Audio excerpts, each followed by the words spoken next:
Hello everyone and welcome back to my channel. If you were here, then you probably know who I am, and if not, and you just saw the title and wanted to know what this author was up to this summer, then you're in the right place. Either way, this is my channel, you are here, and I am Haley Inez.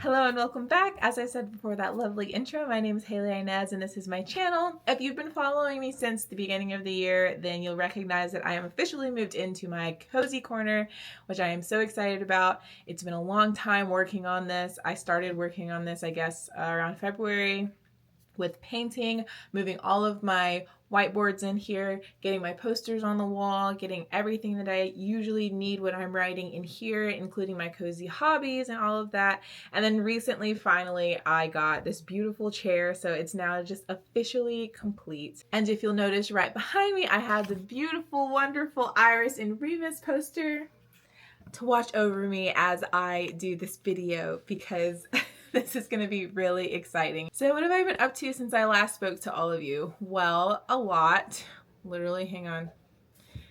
Speaking of a lot, that's George. If you've been following my profile, you know George is the Great Pyrenees that we adopted a few months ago. He has really made this place his home, including now, and he decides that when I start working, he's gonna come over and move stuff around, but it's okay as long as he's cozy. This year, my goal for writing and my career and everything was kind of just settling into what I created, and I set a goal for myself. It's a crazy goal. Don't know why I did it. I think I just wanted to kind of push myself and see what I could get done and ride the momentum of the current wave that I'm on. And so I kind of jumped headfirst into a crazy idea, but you know, whatever, that's me, that's my personality. So, but anyways, with that decision came the realization that I have actually really grown as an author and a creator. In the new year, I just kind of started like expanding. I expanded into my husband's office. He so graciously gave it up and said that I could have it, and that's what became my creative corner. I just have so much information and so much notes and so much things that I need physical space for, that this was just the best like next step for me. Had to run and grab my mic because I noticed how echoey it sounds in here. I say that my creative corner is set up, but my podcast mic doesn't really have a spot in here yet. So I'm going to have to just stick with this little mic and pretend that I'm an influencer and talk to you guys with this at my mouth the whole time. But it sounds, the sound quality is like much better. It's not as echoey. You might be wondering, what is this goal that Haley had that made her have to expand into a whole other room and get 3 new whiteboards and new notebooks and a bigger desk to be able to fit all of this information? Well, I'll tell you, I plan on publishing 3 books this year. Those 3 books will consist of the final book in the Pet series, the first book in the Blood King series, and I want Imperfection to hit the shelves just because I really, really, really love that story and the idea that came with it. But we'll see, because honestly, once I'm like on my fantasy kick, I'm just kind of in that zone. And Among Us has been calling my name a little bit lately. And if you've been with me since Wattpad, you know that Among Us is a fallen angel story that I started and finished. So with all that being said, let's get started. What are my plans for the summer? As I said before, my plans for the summer is to publish 3 books, or get through 3 books, finish them.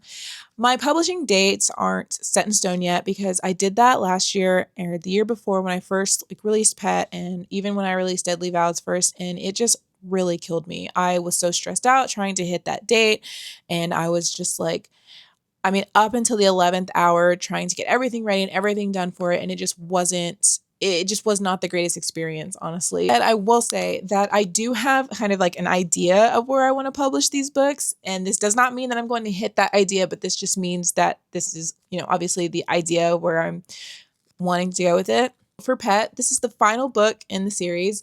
I will not be writing anymore, but I will be writing spin-offs. I love spin-offs. They're my favorite. If you've been following, you're gonna hear me say this a lot in this video when I say like, if you've been following me since, that's because I've been on this writing journey for longer than like 10 years, like 11 years, 12 years, whatever.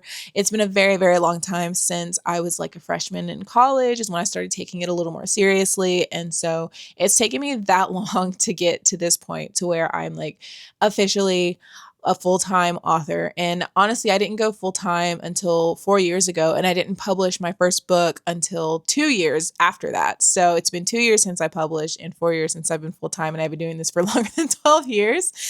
So one day I'll do a separate video to explain how I became full-time and my journey to get there. But for now, we're just updating you on the summer. So back to the original point.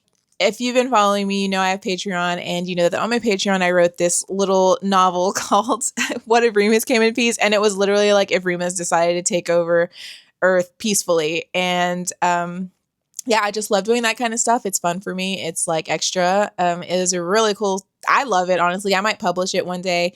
I just get anxious when publishing stuff like that because some people don't quite grasp that it has nothing to do with like the main story, and they think that, you know, they get a little confused. And so I just don't like doing that kind of stuff sometimes, but I don't know, for the sake of all my other readers who really loved it, maybe I will. But I digress. So Pet will be the final book in the series. Right now, I think I'm about 10 chapters in. I update every week to Patreon. That's for people who like following the creative process, the writing process. They follow along as I write. I know it's called, I know there's a thing called like ARC readers. I guess it's kind of like that, except I don't pick and choose. It's literally, if you want to do it, then you just like subscribe to my Patreon and you can read along with me.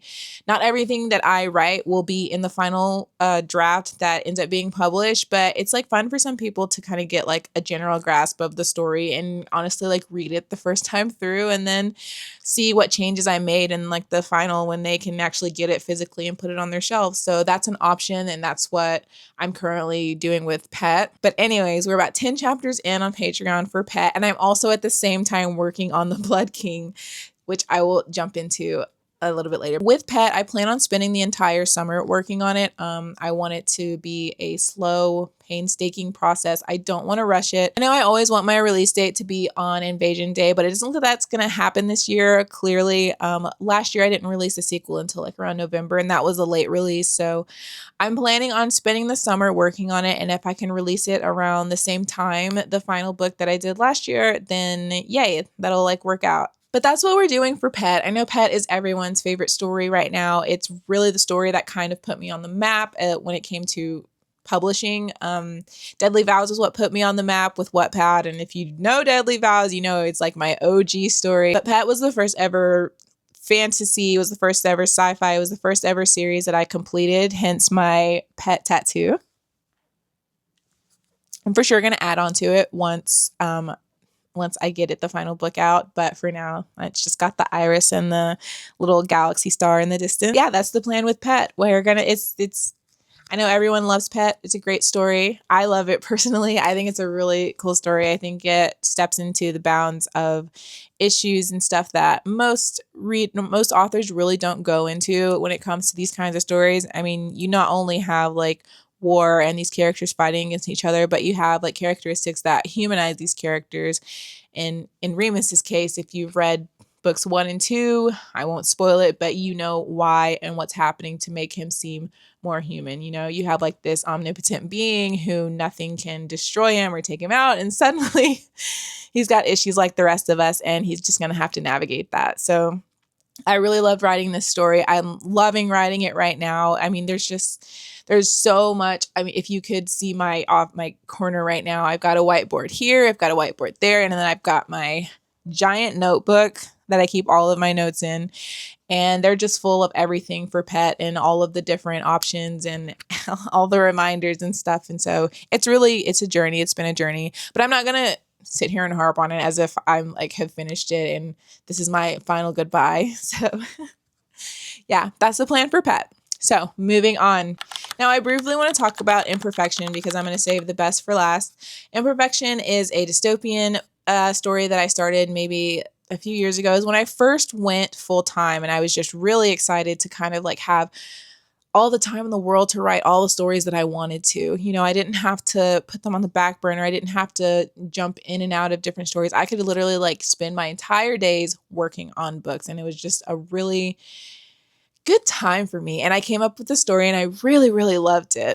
It's basically a story about Earth and we get separated by the classes, but the classes aren't separated by money, it's by intelligence. And so from there you have like your range of whatever that means, and it just kind of, they created their own society, blah blah blah. I mean, it's a really cool book. And this story, our main character is one of the intelligent class, and her bodyguard is, the outsider. And so I really love the story. I think it was in a really great place, but I ended up stopping working on it because I wanted to focus on publishing Pet at the time. So I ended up shelving it so I could focus on Pet and getting Deadly Vows published and everything. And so now we've got those out. We've got 2 books for Pet. I've got a good base established, and I can jump back into multiple books. And that's another beautiful thing that has come with being full-time, is being able to work on more than one book. I used to only be able to kind of work on one book, and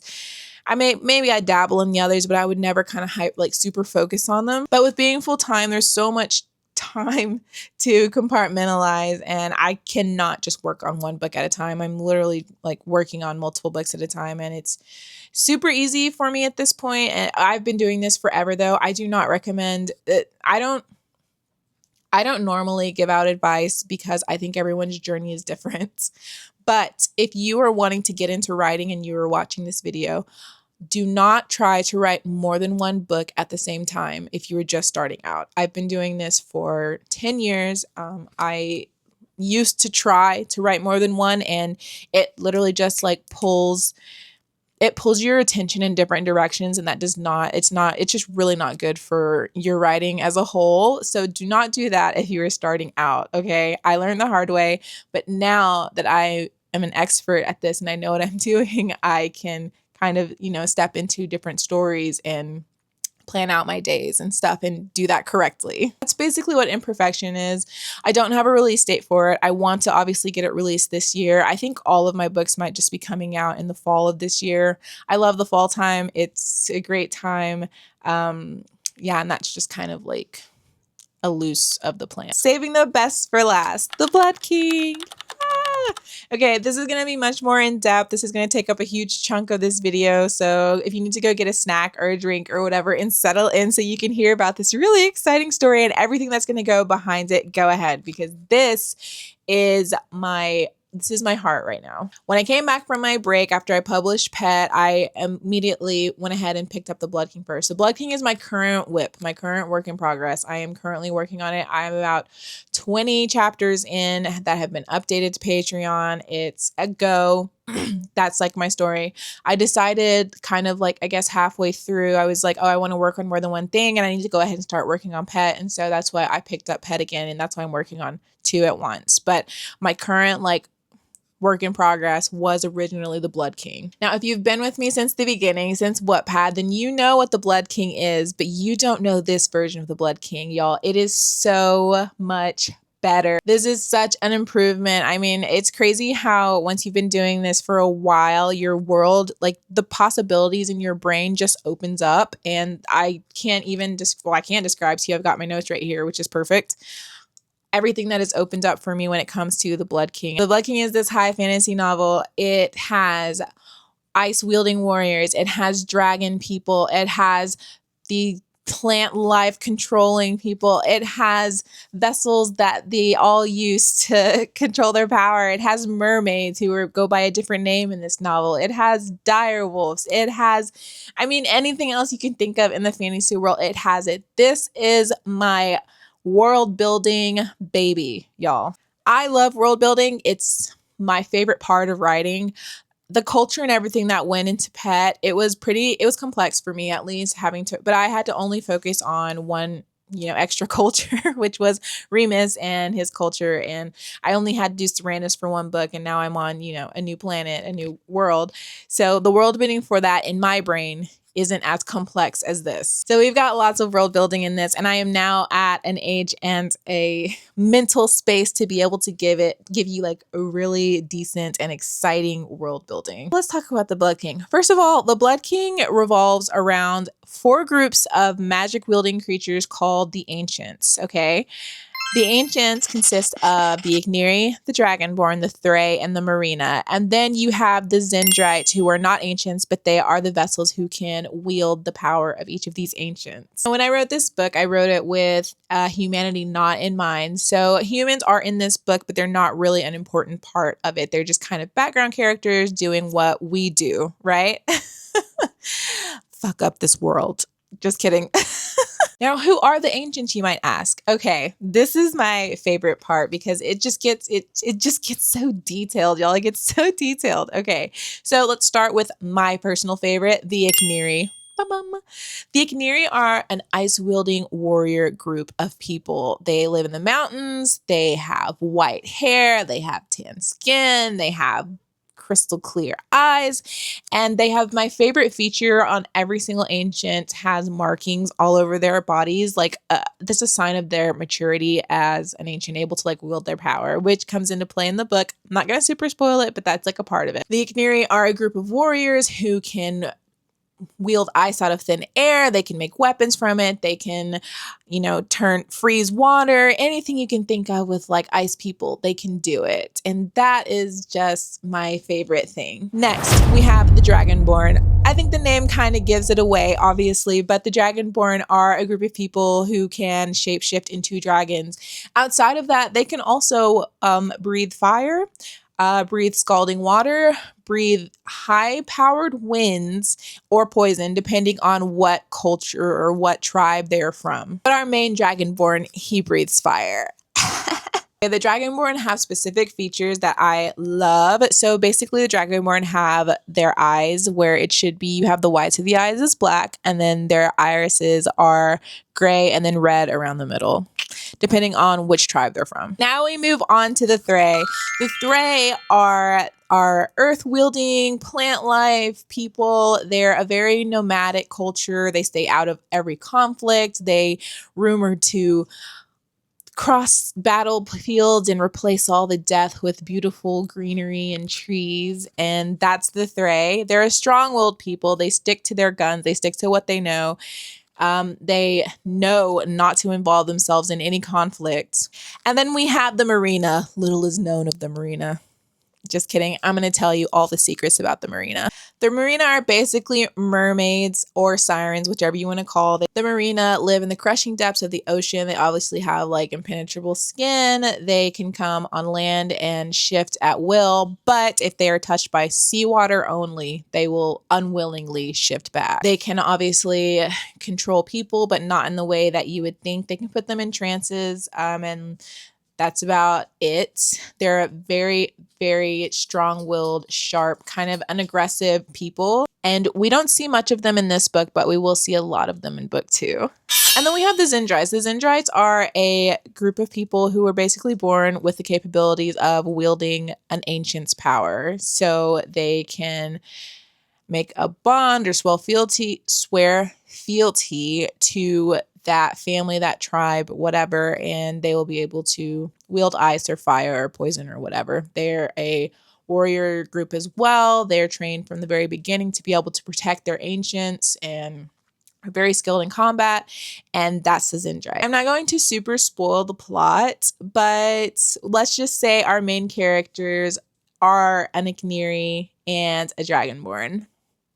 Opposites attract and all that. Now, what's this story about? Let me just give you the tropes, guys, all right? We've got enemies to lovers. We've got power and consequence. We've got, obviously, our morally gray male main character. And we've got our strong-willed but naive female main character. And don't worry, she's not like Iris at all in this, okay? She's got her own, personality and set of ways.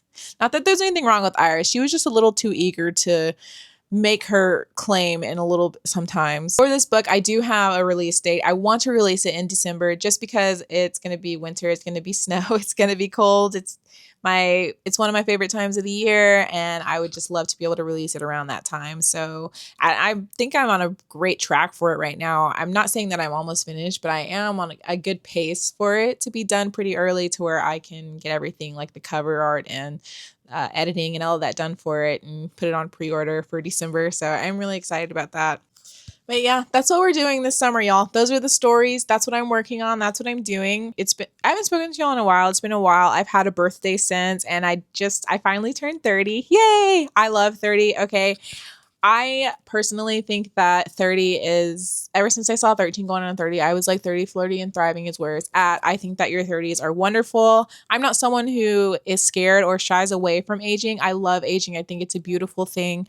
I lost family members back to back unexpectedly, and they were all pretty young, that were very close to me. And so I think that being able to age, being able to see signs of aging, being able to, experience year after year and growth is just really a beautiful, wonderful thing. So being able to step into 30 was really just an amazing feeling and experience. And I'm so happy to be 30. I'm sorry, my 20s were not it. Okay. My 20s were full of just stress and horrible feelings all the time and fear and anxiety. And I didn't know who I was. I didn't know what I was going to do or what I wanted to do. It was just like not a good time for me, honestly. I think the best thing about my 20s was meeting my now husband. But prior to that, the 20s it was just like a jumbled mess. I had left like my original college and moved to a new one. I was working 3 jobs because I was no longer on an athletic scholarship. It was just a lot. I was doing what I had to just to graduate. I didn't even have like a direction in life. But I will say out of that, I do specifically remember writing was like my comfort. It was the thing that I loved to do. And I would stay up until 3 o'clock in the morning so I could write a chapter. And I loved that. Yeah. But now we're in the 30s. And so we've got life to live, y'all. We've got things to do. I really want to continue to try and do vlogs. I love vlogging. I think it's fun to document your life, but I do think that it's important to document certain things and keep certain things out of it. So that's where I'm trying to find that happy medium right now because I am a private person. Literally one of the things that I had to tell myself this year was to open up more to my readers so that I could not seem like such a recluse and so that I wouldn't seem like such a mystery to everyone. That was one of my goals. I think another beautiful thing about turning 30 has made me look back and reflect on everything that I've even done to get up to this point. And it's really, when I look back from where I'm from, I know like a lot in this video, I say, if you've been here since the beginning, but I just can't believe that there was a time where I was just some girl who got on Wattpad and wrote a story and everyone just really liked it. And I think never in my mind did it occur to me that I could be an author. You know, I thought, hey, let's do this for fun. And oh, people like it. Okay, cool. And like, I'm just going to share what I want to share. And people kept liking it. And I think one day I just kind of woke up and realized, I think I'm pretty good at this and let me like strive for more. Prior to this era of my life, I've never been someone who wanted to strive for more. And not because I wasn't someone who wanted more. I was just scared to, because in my life, where I grew up, the things that were taught to me, the world that I grew up in, it's like, it's not good to want for more. You need to be happy with what you have. And so I was always scared and nervous to like want more. I want more for myself and want to strive for more. And I was honestly really terrified to want more in this sphere because the stuff that I write, let's be honest, y'all, it's a little raunchy. I remember when a few people from my hometown discovered that I had written books and glanced at it. My mom got a lot of phone calls where people were like, is Haley okay? And what's happening? Did something happen to her? And no one could separate me, who I was, from me just writing a story. So it even took me a while to kind of step comfortably into being an author and being proud of what I do and not ashamed of what I write.